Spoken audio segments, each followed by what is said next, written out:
Hi everyone, Robbin here, one of the librarians at the Mattapoisett Library, with the 14th of my brief presentations of suggested books from a particular genre that I call Bitty Book Reviews with Robbin. This week I'm reviewing books in a genre I'm calling quirky detectives. Note that not all of the characters are detectives, but they all have the knack of solving murders that they seem to run across. I think identifying someone as quirky is subjective, but to me, these characters qualify. Most of the titles I'm reviewing are in series, so if you like the protagonist, you'll like the series and have plenty of reading material to look forward to. Again, get back to me with your thoughts via the contact information, which is on the last slide of the presentation, or go to the library's main page, mattapoisettlibrary.org, and click on Contact Us.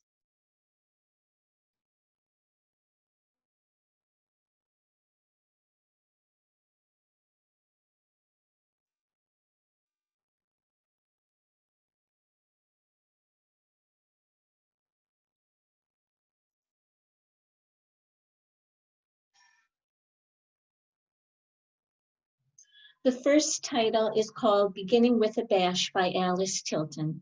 This is the first in the Leonidas Witherall series of 8 books written in the late 30s and 40s. Witherall, a professor at a private school near Boston, looks like Shakespeare and is therefore called Bill. He meets up with more quirky characters and hysterical situations as he solves murders that cross his path. The writing and plots are incredibly witty. Also look for the A.Z. Mayo series, The Hayseed Sleuth from the Cape, written under Tilton's real name, Phoebe Atwood Taylor. Highly recommended, and both series give a real flavor of the times and place that they're written about. The next title is Sweetness at the Bottom of the Pie.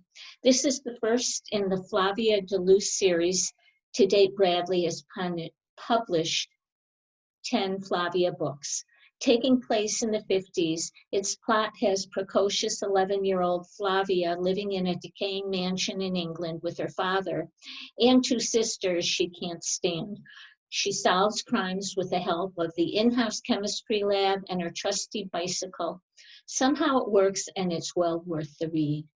The next title, if you haven't read any of these, you should, is number 1, Ladies Detective Agency by Alexander McCall Smith.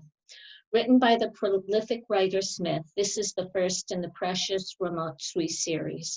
Sweet, touching, and philosophical, with gentle humor thrown in, Ma Ramotswe sets up her agency in Botswana and solves mysteries with her assistant Ma Makutsi. It's fascinating to learn about the country and the people, and Smith is up to his 20th book in this series. Look for the HBO Season 1 series. It's a fantastic version that brings the characters to life just as you imagine them. And of course, McCall Smith has written other series you should investigate. The next title, if you haven't read these, again, you should read them. One for the Money by Jane Ivanovich. This book is one of the hilarious Stephanie Plum series, and Ivanovich has now published her 27th book in the series. Meet Stephanie, a bounty hunter from tough Trenton, New Jersey, who along with a cast of characters include her quirky family, fellow workers, law enforcement, town residents, and criminals, all equally quirky, that somehow lead her to catching the culprit. Light and funny, funny, funny. If you haven't tried it, you're missing out. The next title is The Curious Incident of the Dog in the Nighttime. Published in 2004, this classic, while not a traditional mystery, is about a boy with autism who is more comfortable with facts than emotions, yet who sets out to solve the murder of a neighbor's dog. It has been described as eccentric, intelligent, delightful, brilliant, and blackly funny. The next title is a series, Question of the Missing Head by E.J. Copperman. Sam Honig has Asperger's syndrome and needs answers.